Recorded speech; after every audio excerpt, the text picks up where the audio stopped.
Assalamualaikum warahmatullahi wabarakatuh. Innal hamdalillah, sesungguhnya segala puji hanyalah milik Allah. Nahmaduhu, kita memujinya dengan sebaik-baik pujian.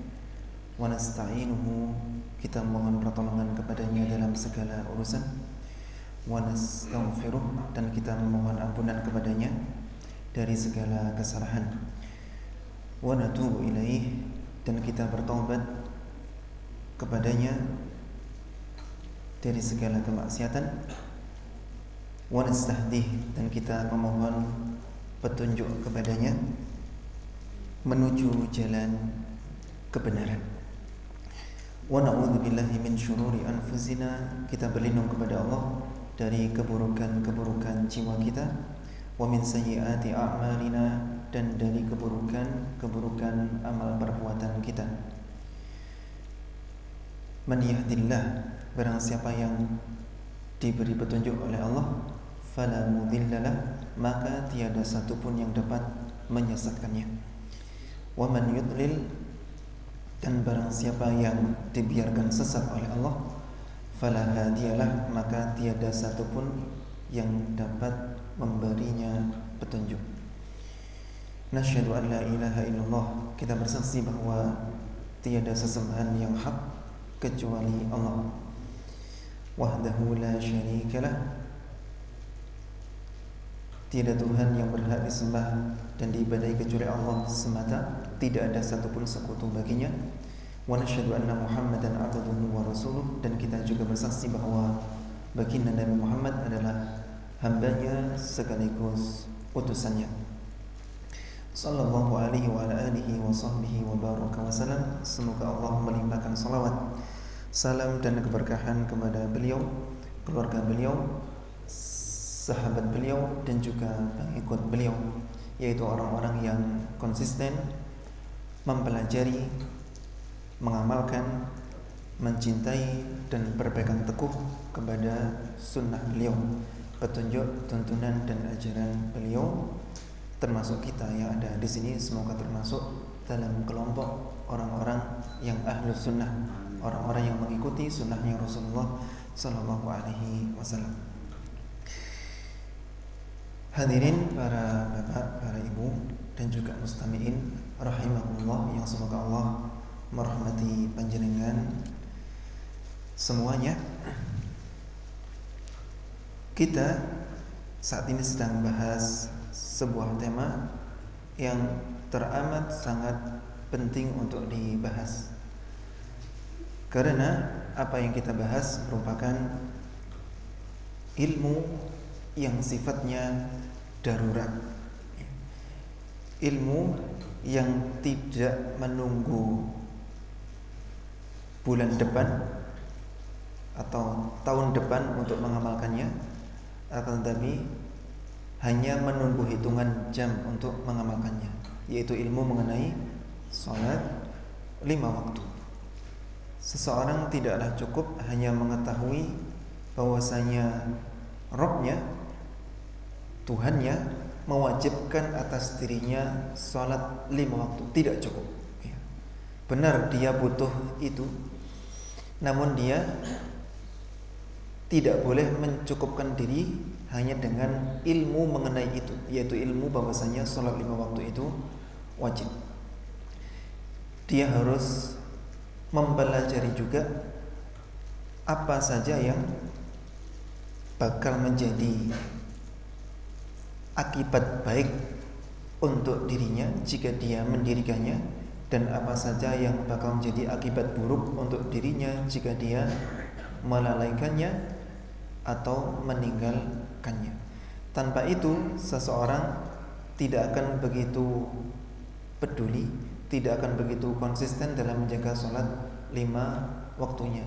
Kenapa? Karena dia tidak benar-benar mengilmui sholat 5 waktu, kedudukannya itu seperti apa, keutamanya itu seperti apa. Dan akibatnya banyak kaum muslimin yang mereka tatkala meninggalkan sholat, mereka menganggap itu sebagai hal yang kecil atau hal yang biasa-biasa saja. Ini bisa ditobati dengan mudah esok hari. Dan tidak ada satupun yang menyangka bahwasanya tatkala seseorang meninggalkan sholat 5 waktu, jangan 5 waktu, 1 dari 5 ya. 1 dari 5. Tidak ada yang atau jarang ada yang menganggap itu sebagai satu dosa yang besar ya.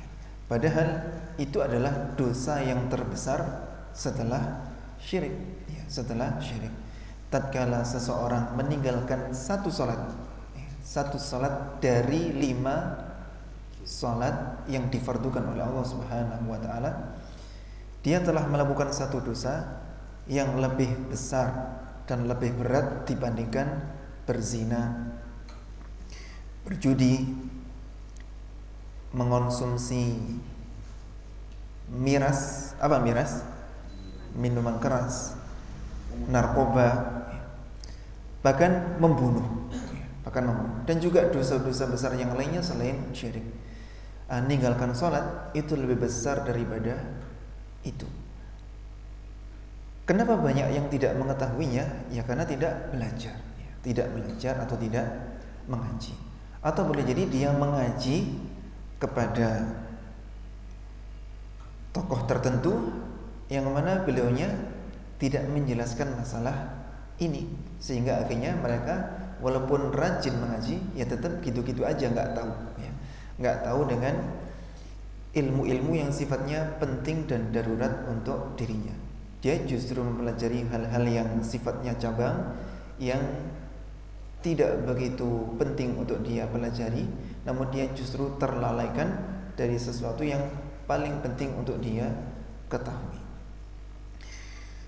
Maka penting bagi kita untuk mengilmui agama kita agar kita senantiasa termotivasi dan terperbaiki semangatnya jika sewaktu-waktu menurun, karena kita berangkatnya dalam beramal adalah dari ilmu, bukan sekedar ikut-ikutan atau asal-asalan atau sekedar formalitas belaka. Berangkatnya dari ilmu.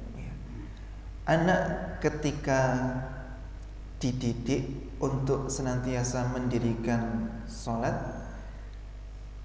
dengan landasan ilmu atau kesadaran, maka ketika suatu saat orang tuanya sedang bepergian jauh atau safar, dia di rumah sendirian, dia tetap sholat atau tidak? Tetap sholat ya. Karena dia dididik dari sisi ilmunya, pemahamannya diperbaiki, kedudukan sholat diperbaiki. Kemudian dijelaskan mengenai muraqabatullah, pengawasan Allah Subhanahu wa ta'ala kepada para hambanya, yang tidak ada satupun manusia di atas muka bumi ini yang luput dari pengawasan Allah Subhanahu wa ta'ala. Sehingga dia sholatnya itu bukan karena merasa diawasi oleh orang tuanya, tapi karena diawasi oleh Tuhannya. Jika itu sudah ada dalam hatinya, maka dia akan kesulitan. Bahkan dia tidak akan pernah sanggup untuk mencari tempat untuk bersembunyi guna meninggalkan sholat. Dia mau bersembunyi di dalam kamar, Allah tahu.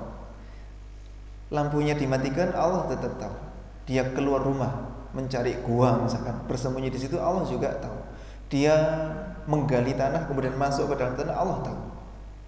Tidak ada satupun tempat di atas muka bumi ini kecuali Allah mengetahui detail segala kejadian yang terjadi di atasnya.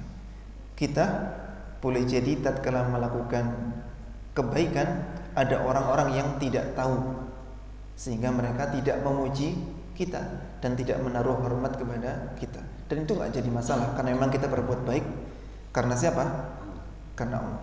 Kemudian tatkala kita berbuat buruk, boleh jadi orang-orang tidak tahu keburukan yang sedang kita lakukan, sehingga mereka menganggap kita orang baik, menganggap kita orang yang taat, padahal kita tidak sebaik yang mereka sangkakan. Mereka bisa lolos, tidak mengetahui apa yang kita lakukan, namun Allah sama sekali tidak. Kebaikan yang tadi tidak dipedulikan oleh orang-orang karena mereka nggak tahu, Allah tahu, Allah pasti akan memberikan balasan. Kemudian keburukan yang kita lakukan dan orang-orang tidak tahu, ya, dan tertipu oleh penampilan kita yang agamis boleh jadi, atau tutur kata kita yang manis, mereka berhasil kita tipu. Tapi Allah Subhanahu wa ta'ala sama sekali tidak akan berhasil kita tipu. Bagaimana kita akan menipu Allah sedangkan Allah mengerti isi hati kita. Wallahu alimum bidzatis sudur. Allah mengetahui apa yang ada di dalam dada-dada kita. Apa yang kita rahasiakan, kita sembunyikan dari manusia, Allah sama sekali tidak bisa dihalang-halangi atau ditutupi untuk bisa melihat apa yang kita sembunyikan dan kita rahasiakan tadi. Baik, kita akan melanjutkan tema yang kita pelajari, yaitu mengenai sholat lima waktu. Sekarang yang kita bahas adalah kedudukan dan keutamaan sholat. Masih hadis pertama yang kita bahas, yaitu bunyal islamu ala khamsin. Agama Islam dibangun di atas 5 pondasi. Pondasi itu bagian yang menopang sesuatu yang ada di atasnya. Tanpa pondasi maka bangunan yang ada di atasnya bakal apa? Bakal roboh atau ambruk. Andai kata berdiri sekalipun, berdirinya rapuh, ya. Kena gempa bumi ringan-ringan saja itu sudah ambruk. Atau bahkan nggak perlu gempa bumi, orang sing senden bobotir atau antep ini guling. Yang pertama, pondasi tersebut adalah syahadati alla ilaha illallah. Bersyahadat. Apa bersyahadat itu? Bersyahadat itu bersaksi, diucapkan dengan lisan, diyakini dalam hati bahwasanya tiada Tuhan yang hak kecuali Allah, tiada sesembahan yang hak kecuali Allah. Kalau mengartikan la ilaha illallah, jangan begini, jangan tiada Tuhan selain Allah, karena dari sisi makna masih belum mencukupi. Kalau mengartikan adalah tiada Tuhan yang berhak disembah dan diibadahi selain Allah, begitu. Karena ilah itu artinya adalah sesembahan, ya. Sesembahan itu sesuatu yang disembah, itu ilah. Dan kita tahu di atas muka bumi ini sesuatu yang disembah ada cuma satu ataukah banyak? Banyak, yang disembah banyak, ya.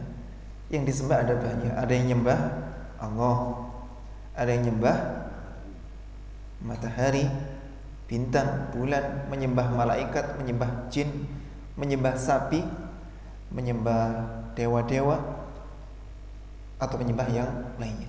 Berarti sesembahan itu ada banyak. Dari sekian banyak sesembahan, yang hak cuma Allah. Sehingga kalau mengartikan, dan ini harus kita yakini dalam hati kita, tidak ada sesembahan yang hak kecuali Allah. Tidak ada sesuatu pun yang disembah di atas muka bumi ini, ya, di seluruh alam semesta, yang hak kecuali cuma Allah semata. Berarti yang selain Allah, yang disembah sama manusia dan juga boleh jadi disembah oleh dari bangsa jin, maka itu adalah sesembahan yang batil. Yang hak tadi kan cuma Allah. Berarti yang selain Allah otomatis berarti lawannya hak, yaitu batil. Hak itu benar, batil itu salah. Berarti mereka disembah, namun sejatinya mereka tidak berhak untuk disembah. Jadi satu-satunya Tuhan dengan kalimat ini yang kita akui hanya Allah Subhanahu wa ta'ala. Jangan sampai mengucapkan atau meyakini hal-hal yang bisa membatalkannya. Misalkan mengatakan semua agama itu benar. Boleh apa enggak mengatakan demikian? Orang Islam tidak boleh. Kabeh wongku iso mlebu surga. Sing penting apik, agamane apa ae gak apa-apa. Pokoke dadi wong sing apik nang tangga mlebu surga. Tidak boleh bicara begitu. Kenapa? Ya karena kalimat syahadat yang dia ucapkan isi dan kandungannya tidak seperti itu. Kemudian firman Allah, sabda Rasulullah, isinya juga nggak menjelaskan seperti itu. Ya. Jadi yang hak hanya Allah Subhanahu wa Ta'ala. Yang selain Allah batil. Ini keyakinan kita, ya, keyakinan kita. Kemudian otomatis agama yang hak hanya apa? Hanya Islam. Ini keyakinan kita, ya, keyakinan kita. Kemudian yang selain Islam menurut kita adalah agama yang batil. Selesai, gitu aja. Jadi jangan saya mengatakan semua agama benar, karena tatkala kita mengatakan semua agama benar berarti Allah itu Tuhan, Yesus itu Tuhan, terus Siddhartha Gautama Tuhan, Dewa Siwa, Wisnu, Brahma Tuhan. Nah, itu kan berarti bertentangan dengan apa yang kita ucapkan tadi. Katanya tidak ada Tuhan yang berhak disembah kecuali Allah, tapi dia mengatakan semua agama benar. Orang yang punya keyakinan semacam itu atau perkataan semacam itu, jika dia tidak meralatnya, tidak mengubah perkataannya dan mengubah keyakinannya hingga wafatnya, walaupun dia sholat 5 waktu, dia statusnya orang kafir. Statusnya orang kafir karena dia telah melakukan sesuatu yang membatalkan 2 kalimat syahadatnya. Yang semisal ini kan boleh jadi banyak, ya, boleh jadi banyak. Kemudian keharusan orang yang mengucapkan ini, dia harus berlepas diri dari segala bentuk kesyirikan dan para pelakunya. Berlepas diri itu berarti tidak bersikap loyal kepada kesyirikan dan para pelakunya. Kemudian tidak memberikan apresiasi dalam bentuk apapun untuk acara-acara yang itu menjadi simbol agama mereka dan ritual agama mereka. Jika kita melakukannya, yaitu bisa menjadi pembatal 2 kalimat syahadat kita. Cukuplah toleransi itu memberikan kebebasan kepada penganut agama lain untuk menjalankan agamanya sesuai dengan keyakinannya. Kita tidak mengganggu. Itu toleransi cuma gitu aja, ya. Cuma gitu aja. Bukan ikut, ya, bukan ikut. Malah jadi aneh nanti jadinya, ya. Jadi kita memberikan mereka keleluasaan, kebebasan untuk menjalankan keyakinannya, selesai, cuma gitu aja. Adapun kita tidak mengucapkan sesuatu yang sifatnya bentuk apresiasi, tidak memberikan sesuatu yang sifatnya apresiasi, dan melakukan sesuatu yang sifatnya itu bentuk apresiasi terhadap simbol-simbol agama mereka atau hari besar mereka atau ritual ibadah dari agama mereka. Jika kita coba-coba melakukannya, maka syahadat kita bisa batal. Ya, boleh jadi yang kita ucapkan itu ringan sekali, bahkan cuma beberapa detik mengucapkannya. Ternyata itu tidak seringan yang kita bayangkan. Itu perkataan yang sangat berat di sisi Allah Subhanahu wa Ta'ala, dan Allah murka karenanya. Hati-hati, ya, hati-hati. Innal abda, sesungguhnya seorang hamba, la yatakallamu, benar-benar bertutur kata, bil kalimati, dengan satu kalimat, la yatabayyanu ma fiha, yang dia tidak bertabayun terhadap kalimat yang dia ucapkan tadi. Tabayun itu berusaha mengecek dan dicek terlebih dahulu, berusaha merenungkannya terlebih dahulu. Iki bener tak salah, iki manfaat apa madharat, iki maslahat apa mafsadat, iki nggarano aku selamat apa ciloko, itu enggak dipikir, asal ngomong saja, asal ngomong saja. Dia berkata dengan satu kalimat, enggak panjang-panjang, satu kalimat yang dia menganggapnya enteng. Dia tidak memikirkan dalam perkataannya tersebut. Ternyata gara-gara kalimat tersebut, ya, dia terperosok ke dalam jurang api neraka sejauh antara timur dan barat. Gara-gara satu kalimat, ya, gara-gara satu kalimat yang dia tidak begitu mempedulikannya, ternyata Allah murka kepada dirinya, dan gara-gara kalimat itu dia terperosok ke jurang api neraka sejauh-jauhnya, lebih jauh daripada jarak timur dan barat. Jadi hati-hati, ya, hati-hati. Kemudian Yang berikutnya, bersaksi bahwasanya Nabi Muhammad utusannya Allah. Berarti semua yang dari Nabi harus kita apakan? Kita terima, kita benarkan. Yang kedua, wa iqamis shalah, mendirikan salat. Yang ketiga, wa itaiz zakah, menunaikan zakat. Yang keempat, wa hajjil bait, haji ke Baitullah. Yang kelima, wa shaumi Ramadan, berpuasa Ramadan. Di hadis yang ini memang susunannya begini. Jadi haji di nomor 4, kemudian puasa Ramadan di nomor 5. Kalau yang biasanya kita hafalkan di rukun Islam ada 5, syahadat, salat, zakat, puasa, haji, itu ada di hadis yang lainnya. Dan tentunya kita tidak boleh mengotak-atik hadis ini. Biarkan apa adanya dari Nabi Muhammad SAW. Karena apa? Karena yang dari Nabi itu dari siapa? Dari Allah Subhanahu wa ta'ala. Tentu ada sesuatu di balik semua ini yang boleh jadi kita belum mengetahuinya. Syarahnya nanti akan kita bahas. Sekarang kita ngaji dulu. Kemarin ngajinya sampai surat Al-Ghasyiyah. Al-Ghasyiyah berarti sekarang surat Al-A'la. Saya kemarin tidak diingatkan untuk mengirim doa tatkala sampai di bagian akhir suratnya itu loh. Doa yang mohon dihisab dengan hisab yang mudah, atau mohon agar jangan dihisab. Ya, enggak diingatkan akhirnya lupa. Ketika sampai di sini, fayu'adzibuhullahul adzabal akbar, kita bisa berdoa. Gimana doanya kemarin? Rabbi hasibni hisabai yasira, wahai Tuhanku, hisablah aku dengan hisab yang mudah. Tapi semudah-mudahnya hisab itu tetap berat, ya, tetap berat buat kita, ya. Ada yang lebih mudah dari itu, apa? Tidak dihisab, ya, tidak dihisab. Jadi kalau saya lebih memilih doa Allahumma la tuhasibni, ya Allah saya jangan dihisab. Maksudnya masukkan saya ke surga tanpa hisab. Begitu. Jangan pilih doa yang mana? Rabbi hasibni hisaban yasir, minta dihisab, ya. Minta diadili, ya. Dihisab kan berarti diadili, ya, diadili. Walaupun pada akhirnya lolos, ya, tapi kan tetap orang diadili itu kan ya ada stresnya, ada deg-degan, ada paniknya, macam-macam. Kayak orang dikipat-kipat ya. Cuma dikipat-kipat enggak sampai dilepas.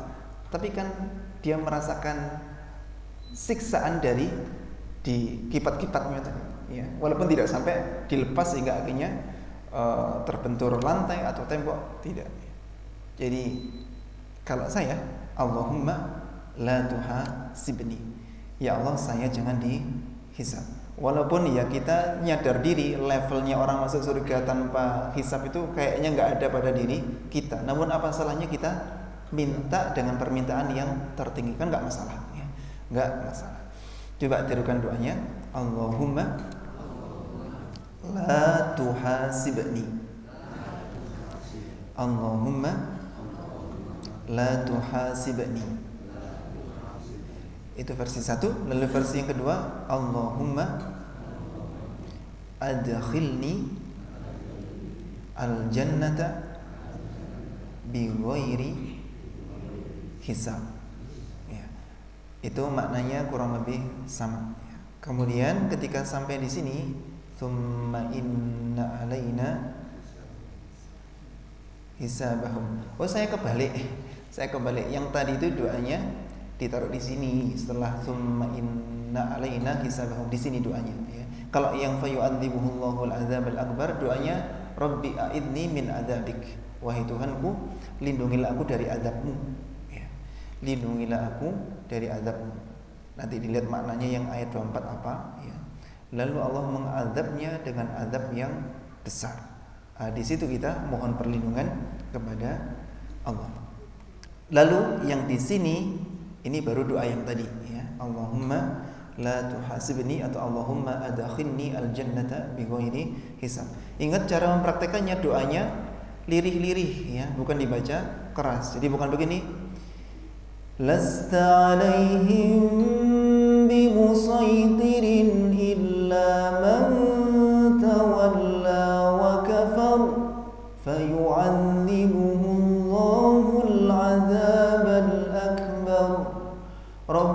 a'idni min adzabik. Bukan begitu. Jadi jangan dibaca seolah-olah itu bagian dari suratnya gitu. Jadi ketika doa Rabbi a'idni min adzabik gitu. Paham ya? Termasuk tatkala kita baca sendiri, baca ini, kalau tadi kan dalam rangka karena jadi makmum, imamnya baca itu. Nah, kita bacanya lirih. Yang jadi imam pun juga sama, imamnya lirih. Kemudian tatkala kita baca secara mandiri di rumah kita atau mungkin di masjid kita ini juga gitu prakteknya, dibedakan. Fayu'adzibuhumul 'adzabal akbar. Rabbi a'idni min adzabik. Inna ilaina iyabahum thumma inna alaina hisabahum. Rabbi hasibni hisaban yasira. Atau Allahumma la tuhasibni. Itunya dilirihkan gitu. Dilirihkan biar tidak sampai disalahpahami oleh orang-orang bahwasanya itu bagian dari ayat yang ada di surat Al-Ghasyiyah. Sekarang kita baca surat Sabbihis. Sabbihisnya nanti tidak kita baca semua, kita baca sebagian saja. 28. Kalau baca tubuhnya yang tegak, ya tubuhnya yang tegak, jangan mungkruk gini sehingga napasnya tidak bisa sempurna memenuhi paru-paru kita. Kapasitasnya sebetulnya besar, tapi karena kita merunduk begini akhirnya hanya menampung sedikit udara. Ini yang saya kalau pas merunduk cuma bisa menghirup sedikit sudah selesai. Tapi kalau begini lebih banyak. Silakan tegak ya. Kemudian biar suaranya lebih bebas keluarnya. A'udzu billahi minasy syaithanir rajim. A'udzu billahi minasy syaithanir rajim. Bismillahirrahmanirrahim.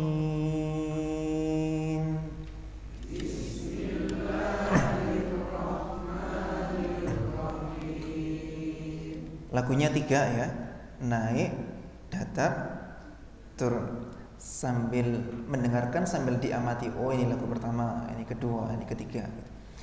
Sabbihisma rabbikal a'la. Sabbihisma rabbikal a'la. Alladzi khalaqa fasawwa.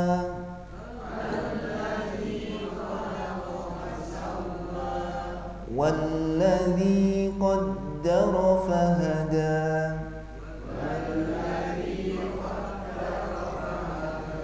Yang kompak ya. Ketika saya selesai, jangan langsung disaut, tarik nafas dulu.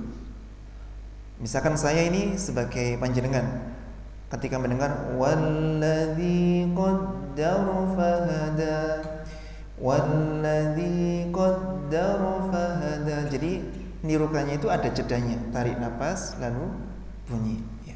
Tentunya tarik napasnya ya enggak usah yang panjang-panjang, gitu aja ya. Saya ulang, walladzi qaddara fahada, walladzi qaddara fahada. Kompakan sekarang ya. Yang tadi kan saut-sautan, balapan ya. Kalau sekarang kompak. Begitu caranya. Walladzi akhrajal mar'a, walladzi akhrajal mar'a. Dinya 4 harokat. 1, 2, 3. Walladzi akhrajal mar'a faj'alahu ghutha'an ahwa.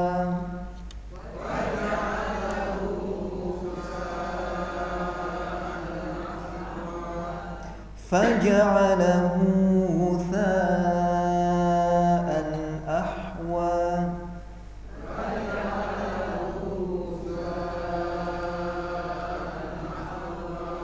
Lidahnya keluar dikit. Fa ya.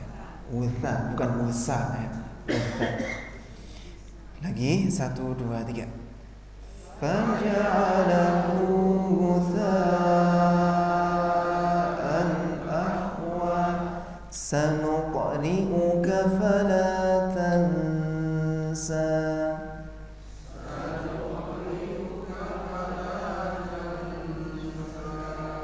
sanuqri'uka fala tansa.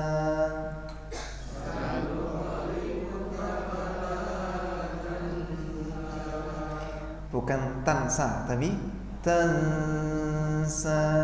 Tiru kan?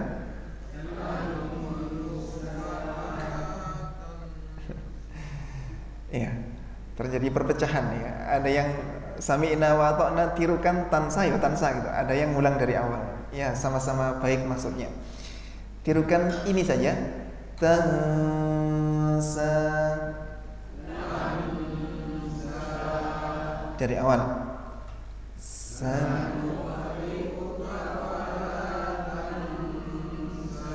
Ya. Illa ma syaa Allah.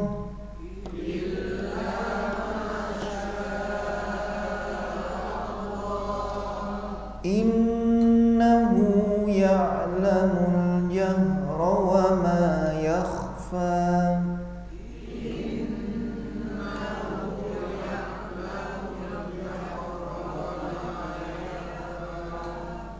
Belum keempat lagi. Innahu ya'lamul jahra wa ma yakhfa. Lagi tanpa saya. Innahu ya'lamul jahra wa ma yakhfa. Wa nuyassiruka lil yusra.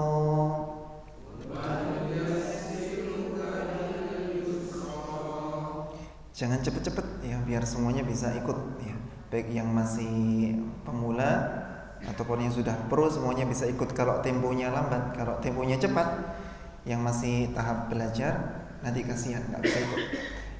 Wa nuyassiruka lil yusra.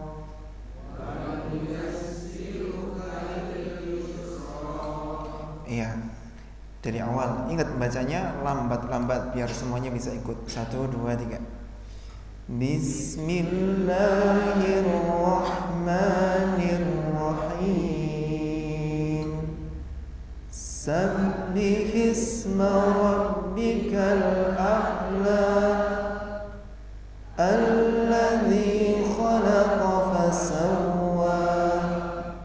Walladzi qaddara فهدى والذي أخرج المرعى فجعله غثاء أحوى سنقرئك فلا تنسى إلا ما شاء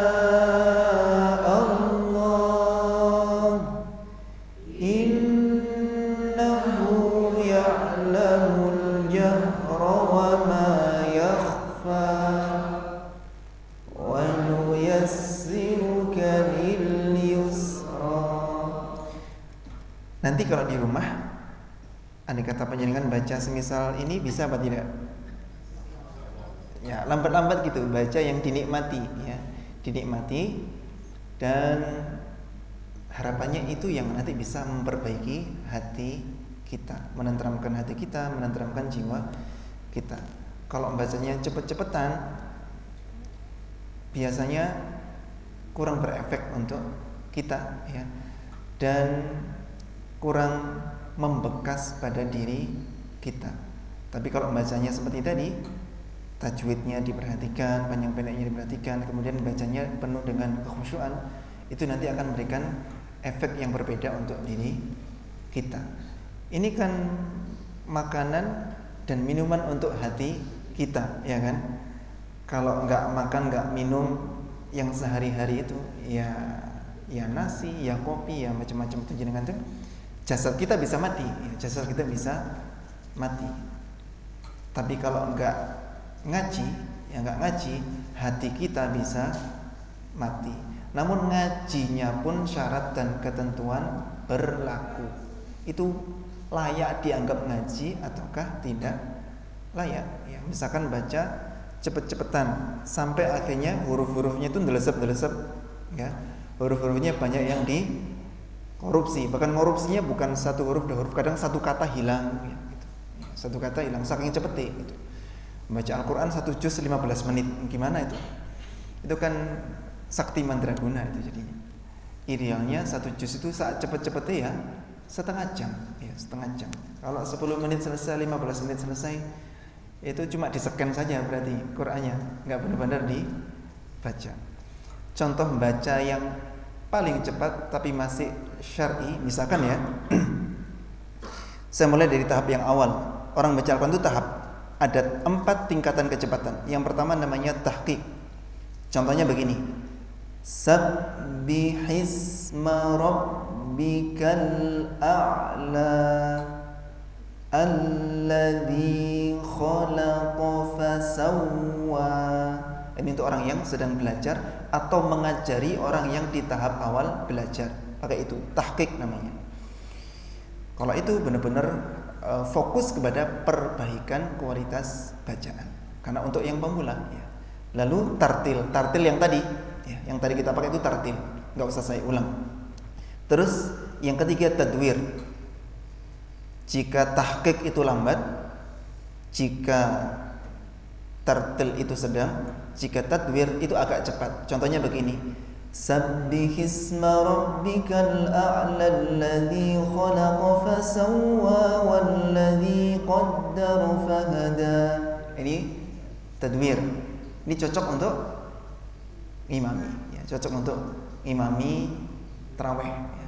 Cocok untuk imami tarawih. Kalau yang tartil tadi untuk imami salat 5 waktu. Saya imami tadi pakai tartil ya. Kalau tarawih pakai ini.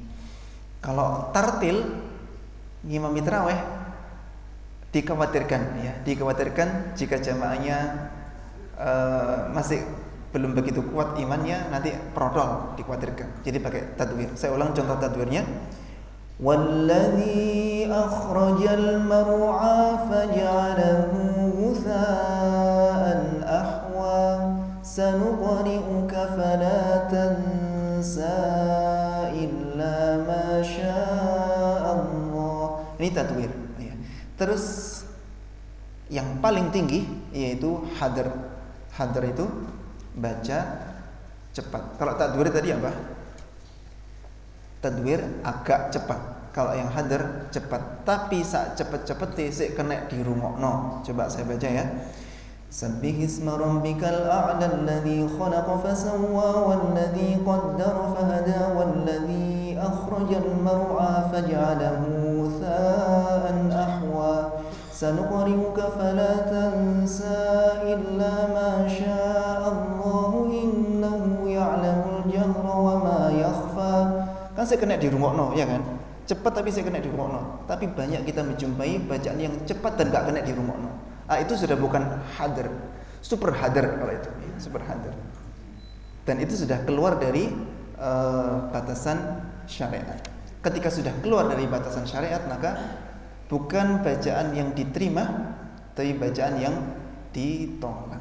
Ya, bacaan yang ditolak. Artinya tiwas capek gitu, tiwas korban waktu, tapi nggak dapat apa-apa. Ya, anjir kan utamakan amalannya itu diterima, bukan utamakan amalannya itu banyak. Nah, kalau kepingin diterima berarti amalnya harus hati-hati, dilandasi dengan ilmu. Ngoten nggih, nanti di rumah kalau ngaji dibiasakan pelan-pelan gitu ya. Alon-alon, sing penting kelakon. Sing penting diterima nang Gusti Allah.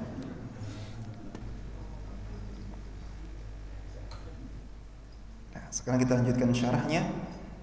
Sekarang sampai di waruknus tsalits.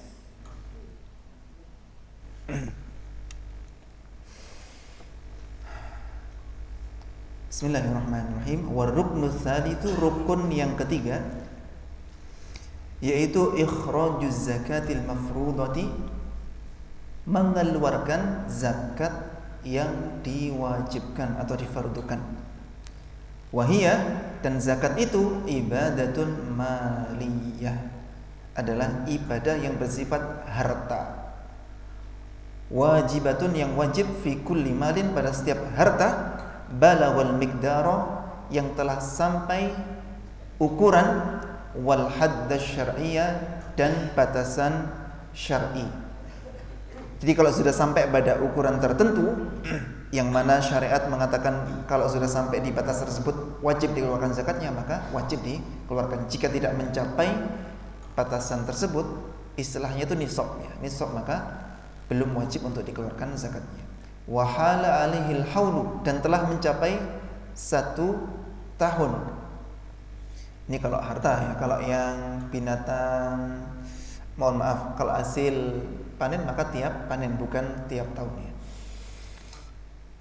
Wa huwal 'amul qamariyyu awil hijriyyu, dan tahun yang dimaksud di sini adalah tahun qamariyah atau tahun hijriyah. Pokoknya semua hal yang sifatnya tentang agama Islam yang di situ diikat dengan ikatan waktu, tanggal, bulan atau tahun, maka yang dimaksud di situ adalah tahun hijriyah.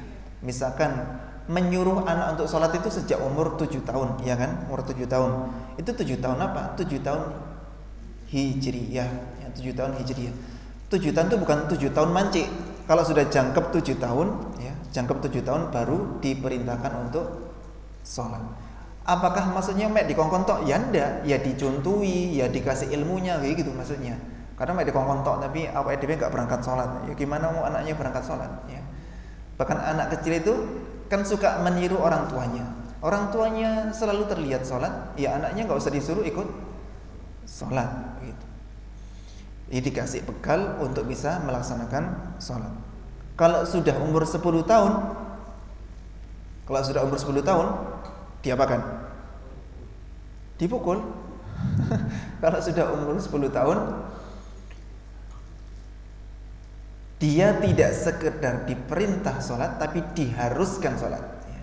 Diperintah dengan perintah yang mengharuskan. Kalau yang tadi ajakan saja. Enggak, kalau bisa karpe, cilik. Saya punya anak kecil, saya ajak sholat ya kadang mau, kadang tidak. Enggak apa-apa, karena memang perintahnya cuma itu aja. Diajak sholat, tapi tidak dipaksa untuk sholatnya. Tidak dipaksa untuk sholat. Kadang-kadang kalau lagi mood anak kecil mau sholat, kalau pas enggak mood nggak mau ya, dia lebih mood main. Nah, kalau sudah umur 10 maka nggak ada toleransi. 10 tahunnya 10 tahun apa? Hijriyah ya, 10 tahun hijriyah. Kalau dia sampai lalai terhadap sholatnya, diberi hukuman yang hukumannya bisa membuat dia kapok dan akhirnya mau untuk mendirikan sholat. Wadribuhum 'alaiha wa hum abna'u 10 sinin. Pukullah mereka jika lalai terhadap sholat sedangkan dia sudah berusia 10 tahun. Ingat ya, pukulan yang mendidik, bukan pukulan yang mematikan. Pukulan mematikan. Selanjutkan, fayukhraju minhu rubu'ul usyri, maka dikeluarkan darinya, dari harta tadi, 1/4 dari 1/10. Berapa? 2,5%. Coba dicek pakai kalkulator. 1/4 dari 1/10 itu berapa ketemunya? Gak usah dicek ya, sudah saya cek. Wa aidan, dan termasuk juga yadkhulu fiha, masuk di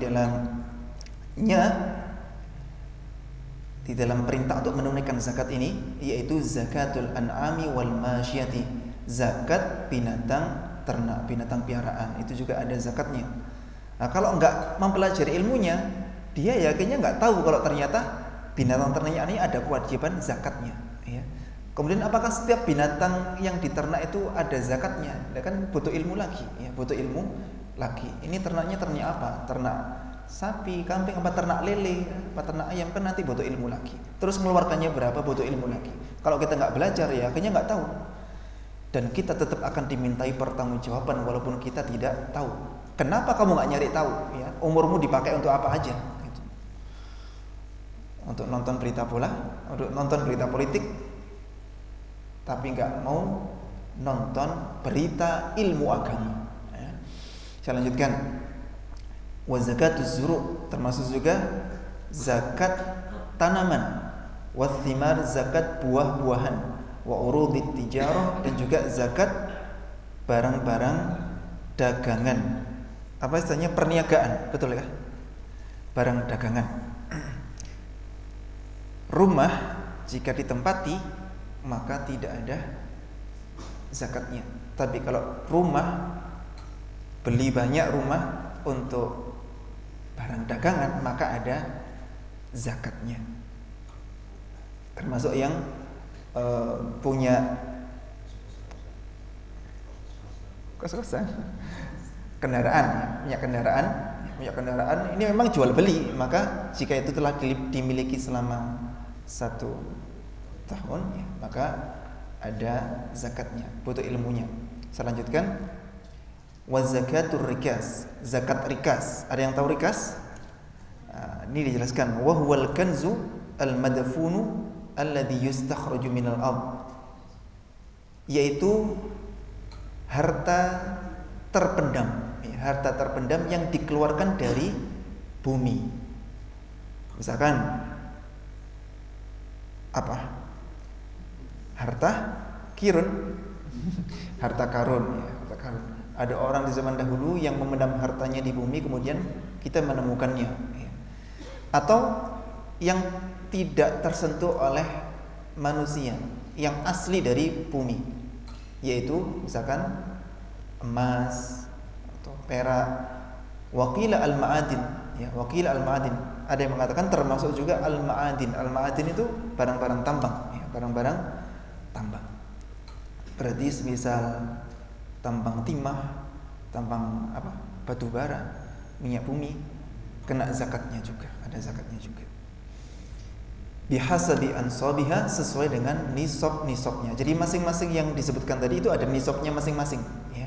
Ada batasnya masing-masing. Kapan nyampe di batas itu maka wajib dikeluarkan zakatnya.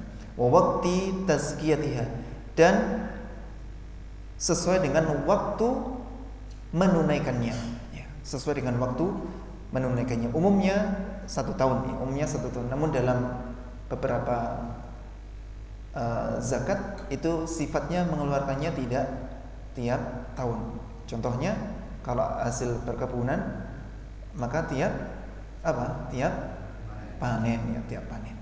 Selanjutkan, wa fi ita'iz zakah, di dalam menunaikan zakat, ya, ala wajhiha, sesuai dengan syariat, limustahiqiha, kepada orang-orang yang berhak menerimanya, ziyadatu barokatin fil mal, terdapat tambahan barokah pada harta. Jadi kalau hartanya dikeluarkan zakatnya, hartanya jadi barokah. Barokah itu memberikan kebaikan yang bertambah-tambah, yang berlipat-lipat untuk kita, baik untuk kebaikan dunia maupun akhirat kita. Di antara harta yang barokah itu membuat pemiliknya jadi semangat dalam beribadah, keluarganya sakinah, mawaddah, warahmah, kemudian anak-anaknya berbakti kepada kedua orang tuanya. Hartanya barokah. Semakin bertambah hartanya, semakin bertambah takwanya kepada Allah Subhanahu wa taala. Kalau dulunya miskin rajin ke masjid, lalu tahu-tahu kaya menghilang dari masjid, boleh jadi hartanya enggak barokah. Ya, boleh jadi hartanya enggak barokah. Ya, kita ini alhamdulillah mungkin kaya, tapi kayanya enggak kaya-kaya banget, ya. Enggak kaya-kaya banget. Coba kalau kayanya kebangetan itu mungkin kita ngelencer terus enggak kau pernah masjid malian, ya. Jadi kita ini ditakdirkan enggak terlalu kaya banget, alhamdulillah, ya. Akhirnya saya sergap nang masjid. Saya lanjutkan. Terdapat barokah dalam harta, kemudian wajazilus thawabi fil akhirah, terdapat pahala yang besar di dalamnya di akhirat nanti. Ingat ya, di akhirat nanti kita akan benar-benar menyaksikan betapa besarnya pahala dari zakat dan betapa butuhnya kita terhadap pahala tersebut, ya. Jadi jangan eman-eman untuk mengeluarkan zakatnya. Jadi harta yang kita keluarkan zakatnya, kita itu tidak sedang kehilangan harta kita, tapi justru sedang mengabadikannya agar tetap menjadi milik kita. Kalau orang nggak beriman, ngasih itu pelit ya. Kenapa? Karena dianggap ini hartanya hilang gitu. Kalau orang yang tidak beriman begitu. Kalau yang beriman dia memberi itu nggak hilang sebetulnya ya, nggak hilang ya. Dia justru sedang mengabadikannya agar tetap menjadi miliknya hingga kapan? Hingga di hari kiamat nanti. Kalau harta kita yang tidak kita nafkahkan di jalan Allah Subhanahu wa taala, nanti jadi miliknya siapa? Miliknya ahli waris, ya kan? Miliknya ahli waris ya. Yang kadang karenanya sampai tukaran, sampai bacok-bacokan ya, sampai putus hubungan silaturahim. Kadang orang tuanya belum meninggal saja anaknya sudah rebutan duluan ya, sudah dip-dipan, aku kok iki gitu ya. Ada apa enggak di sini? Bersyukurlah jika dikaruniai anak-anak yang tidak mata duitan ya, yang tidak terlalu mempermasalahkan nanti dikasih berapapun ya terserah, enggak terlalu memperkarakan masalah itu. Itu berarti didikannya berhasil ya, didikannya berhasil. Enggak ada yang nuntut macam-macam, dikasih ya alhamdulillah, enggak dikasih ya enggak nuntut apapun. Yes. Kemudian saya lanjutkan kurang dikit. Walil bukhli, bagi orang yang bakhil biha terhadap zakat, wa man'iha dan menahan zakat min mustahiqiha dari orang-orang yang berhak menerimanya, awaqibu wa khimah, akibat-akibat yang buruk. Fid dunya wal akhirah, di dunia dan di akhirat. Jadi dia bakal mendapatkan akibat yang buruk di dunia dan di akhirat. Kalau di dunia itu ringan, kalau di akhirat itu berat ya. Jadi yang paling dikhawatirkan adalah akibat akhiratnya. Karena boleh jadi seseorang menahan dirinya dari mengeluarkan zakat, namun dia baik-baik saja. Itu justru mengerikan. Kenapa? Dia akhirnya nggak sadar-sadar orang berbuat maksiat, tapi dia baik-baik aja, ya baik-baik saja. Itu justru melenakan dirinya. Karena orang kadang kalau terpuruk akhirnya dia sadar dan kembali kepada Allah Subhanahu wa taala. Tapi kalau semakin maksiat semakin jaya, ya, semakin kaya raya, pangkatnya semakin tinggi dan sebagainya, kira-kira semakin lalai apa enggak? Semakin lalai, semakin hanyut. Dan dia ketika sudah hanyut, tenggelam, dia enggak bisa mentas dari situ. Kemudian akibat-akibat yang buruk bayyanatha nususul katsirah fil Qur'ani was sunnah, yang telah dijelaskan oleh nas-nas yang banyak dalam Al-Qur'an dan As-Sunnah. Kurang dikit. Wahya tusrafu, zakat itu diberikan limustahiqiha, kepada orang-orang yang berhak menerimanya, al-madhkurin, yang disebutkan fi qouli ta'ala, dalam firman Allah ta'ala, innamas sadaqatu lil fuqara'i wal masakini wal 'amilina 'alaiha. Sesungguhnya sedekah wajib itu, maksudnya zakat, diberikan kepada orang-orang fakir, orang-orang miskin, para amil zakat. Amil itu bukan panitia zakat ya. Amil itu bukan panitia zakat. Jadi kalau di sini ada panitia zakat, nggak boleh menerima atau mengambil zakat walaupun cuma sebutir beras. Panitia itu bukan amil. Amil itu diangkat oleh pemerintah resmi ya, dari pemerintah. Kalau yang panitia zakat tidak berhak menerima karena statusnya sebagai panitia. Andai kata berhak menerima, berhaknya karena dia miskin. Karena biasanya di musola-musola, di masjid-masjid itu mengadakan acara penerimaan dan penyaluran zakat. Kemudian panitianya dikasih. Karena kan repot kan, yang jadi panitia repot apa enggak? Repot. Tapi repotnya itu pastikan itu bukan karena dunia, tapi karena akhirat, lillahi ta'ala. Artinya enggak nyari beras zakat, bukan ya. Memang benar-benar ini kesempatan untuk panen pahala, bukan panen beras gitu. Dia berangkat dari rumah karena dia cuma punya anak satu, bawa beras berapa? 3 kresek, ya kan? Mulai tekan masjid nggo beras 6 kresek, lalu malah untung telu malah, ya kan? Padahal dia orang kaya, ya, orang kaya. Dia enggak berhak menerima itu. Paham ya? Jadi diberikan kepada orang fakir miskin di sekitar sini. Jangan dibagi rata. Kalau dibagi rata, itu ada yang kaya, ada yang miskin, ya. Butuh didata terlebih dahulu siapa saja yang termasuk orang-orang fakir miskin di sekitar situ. Kemudian nanti ketika zakatnya sudah berlangsung, nggak bingung membagikannya dan tepat kepada sasarannya. Kalau kita yang jadi panitia ini salah dalam memberikannya, zakatnya tidak sah, yang nanggung dosa kita sebagai panitia. Kan sudah diamanai, serahkan kepada yang berhak menerimanya. Terus kita menyerahkannya tidak pada yang berhak menerimanya. Siapa yang dosa? Panitia, ya, panitia. Makanya saya lebih condong kalau zakat fitrah itu tak kasihkan langsung kepada fakir miskinnya, bukan saya titipkan di masjid dan di musola. Karena yang mengelola ada kalanya tidak berilmu, ya, tidak berilmu. Ya. Itu tadi berangkat nggawa telu, mulai nggawa pitu, ya. Itu gimana? Kok ketawanya keras ya? Apakah di sini ada? Saya lanjutkan. Wal mu'allafati qulubuhum, orang-orang yang dilunakkan hatinya agar masuk ke dalam agama Islam, atau orang yang baru masuk agama Islam biar dia semakin teguh, semakin mantap hatinya untuk beragama Islam. Wa fir riqab, untuk memerdekakan budak, ya. Wal gharimin, orang-orang yang punya hutang dan dia tidak mampu untuk membayar hutangnya, dan hutangnya di sini hutang untuk memenuhi kebutuhan pokok yang sifatnya darurat, bukan utang rumah, utang mobil, bukan itu, ya. Yang untuk sehari-harinya itu, untuk makan minum aja nggak ada. Kadang ada orang yang semacam itu sehingga sampai utang-utang. Ini berhak menerima. Kalau utang yang untuk bermewah-mewahan maka tidak termasuk. Kan banyak di antara kita yang kepingin iku akhirnya utang. Tapi untuk kemewahan, ya, untuk kemewahan. Apa sekarang yang tidak utang? Ya? Mobil utang, sepeda utang, rumah utang, bahkan mungkin baju yang melekat pada dirinya utang bisa. Wa fi sabilillah, dan orang yang berjuang di jalan Allah. Maksudnya sabilillah adalah orang yang berperang, berjihad fi sabilillah. Jangan sampai digeneralisir semua orang yang fi sabilillah sedang berada di jalan Allah diberi zakat. Contohnya orang kerja itu kan fi sabilillah.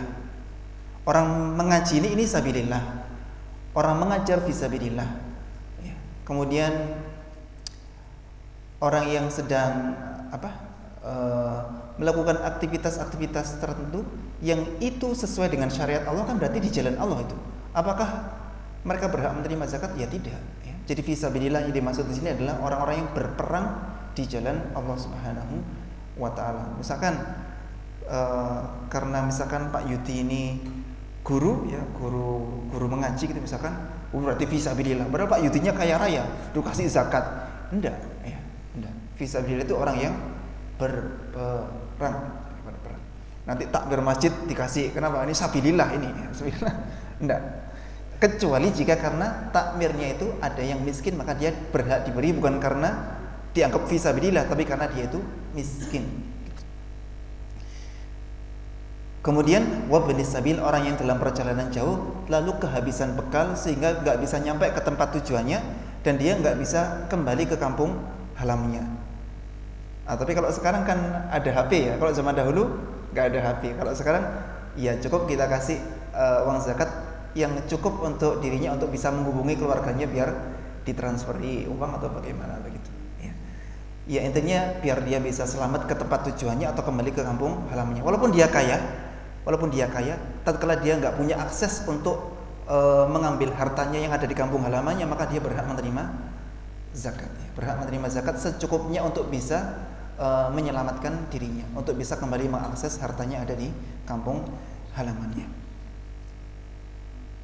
Faridatan minallah, sebagai kefarduan dari Allah. Wallahu alimun hakim. Allah itu maha mengetahui lagi maha bijaksana. Bisa dilihat di surat At-Taubah ayat 60. Selesai jam 6 lebih 10. Mohon maaf jika durasinya agak panjang. Apakah memungkinkan untuk tanya jawab ketika sudah jam segini?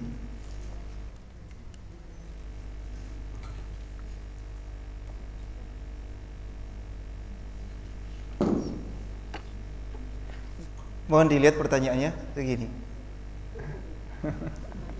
Selesainya jam berapa terus?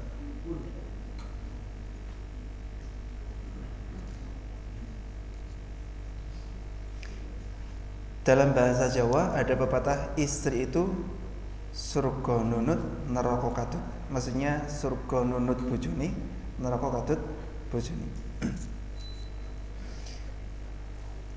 Artinya jika suaminya tidak menjalankan amanahnya sebagai imam bagi dirinya dan juga bagi rumah tangganya, maka akhirnya keluarganya bisa ikut buruk bersama dirinya. Ya, akhirnya masuk neraka bersama dirinya. Oh, yang jadi kepala rumah tangga dirinya nggak sholat dan nggak memerintahkan istri dan anak-anaknya untuk sholat, dibiarkan saja gitu. Ya, cuma dikasih makan minum gitu aja. Kasih makan minum, dia cuma jadi robot pencari uang, ya. Tapi nggak pernah memberikan asupan gizi batiniyah untuk keluarganya sehingga mereka nggak menjalankan agama Allah Subhanahu wa taala, ya akhirnya nerakane katut. Tapi kalau misalkan asalnya si istri ini kurang ngerti agama, tapi suaminya ngerti agama, akhirnya dididik, diajari ngaji, kemudian dimotivasi untuk menutup auratnya, kemudian diajak untuk memperdalam ilmu agama sehingga tahu-tahu dia menjadi istri yang solehah yang bertakwa kepada Allah Subhanahu wa taala. Ini namanya surgane katut, ya, surgane katut. Dan kita akan melihat ini benar-benar nyata di sekitar kita, banyak anak-anak yang dia itu menjadi akhlaknya kurang baik, kemudian agamanya kurang baik. Faktor utamanya karena orang tuanya tidak peduli, ya, tidak peduli. Itu namanya surga nunut neraka katut.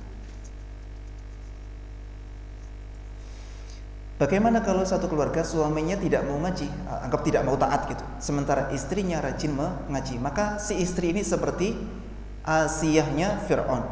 Fir'aunnya di neraka yang paling dalam, Asiyahnya di surga. Ya kan? Jadi artinya istrinya tidak taat kepada suaminya dalam perkara yang mungkar. Kalau perkara yang ma'ruf, istri wajib taat kepada suami, tapi ketika mungkar, istrinya nggak ikut-ikut berlepas diri. Maka dia ya seperti istrinya Fir'aun. Istrinya Fir'aun itu beriman kepada Nabi Musa dan tempatnya di surga. Begitu.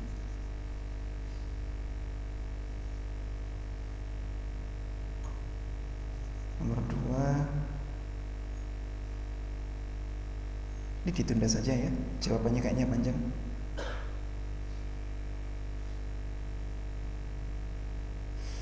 Bagaimana cara mengingatkan kepada seseorang yang mengatakan saya nasional?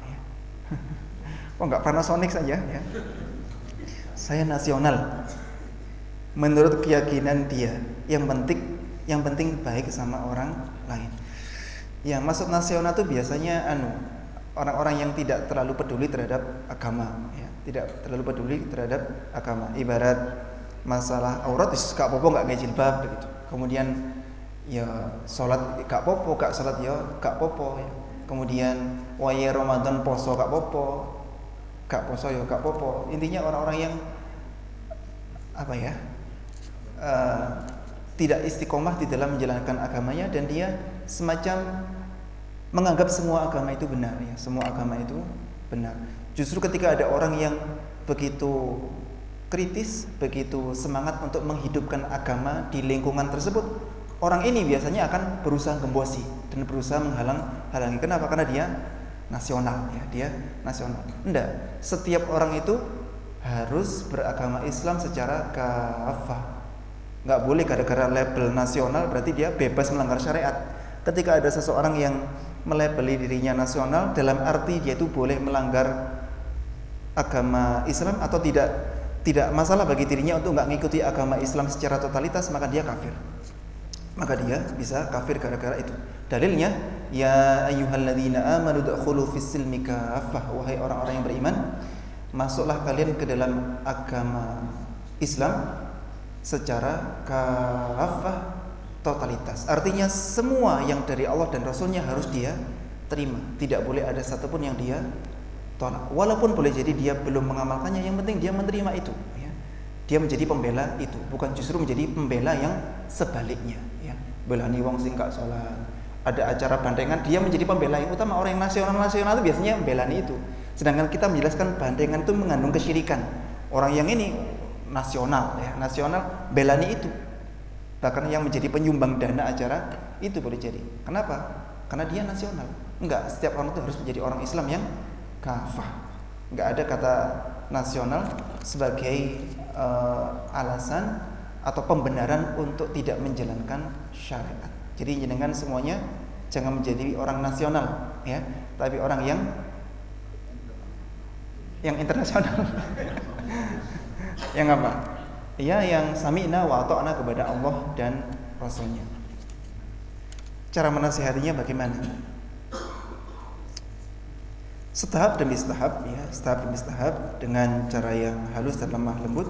Boleh jadi kalau kita nggak mampu untuk menyampaikannya, kita ajak untuk ngaji ya. Jika nggak mau datang mengaji, boleh jadi kita kirimi video-video ya. Ada orang-orang yang nggak mau datang ngaji ke tempat semisal ini, tapi dikirimi video YouTube ceramah yang bisa memperbaiki dirinya gitu. Mungkin pertama sekali, dua kali, tiga kali nggak dibuka ya, tapi karena terus dikirim akhirnya mungkin dia iseng buka ya. Iseng buka, tahu-tahu itu menjadi sebab dia mendapatkan hidayah dari Allah Subhanahu wa taala. Tahu-tahu langsung ikut si temannya tadi, ikut ngaji, dan dia ikut menjadi orang yang taat kepada Allah Subhanahu wa taala. Yang kayak gitu itu banyak ya. Tugas kita hanya menyampaikan, adapun kewajiban adapun memberi hidayah itu bukan wilayah kita, itu wilayahnya Allah Subhanahu wa taala. Andai kata berhasil alhamdulillah, andai kata gagal juga alhamdulillah, yang penting kita sudah menyampaikan ya. Jadi tugas kita hanya menyampaikan. Berhasil atau gagal kita tetap sudah mendapatkan pahala dan sudah menunaikan tugas kita sebagai seorang muslim, yaitu saling nasihat, menasihati dalam kebaikan. Begitu nggih. Mari kita tutup dengan doa kafaratul majlis. Subhanakallahumma wa bihamdik asyhadu an la ilaha illa anta astaghfiruka wa atubu ilaik. Kurang lebihnya mohon dimaafkan. Assalamualaikum warahmatullahi wabarakatuh.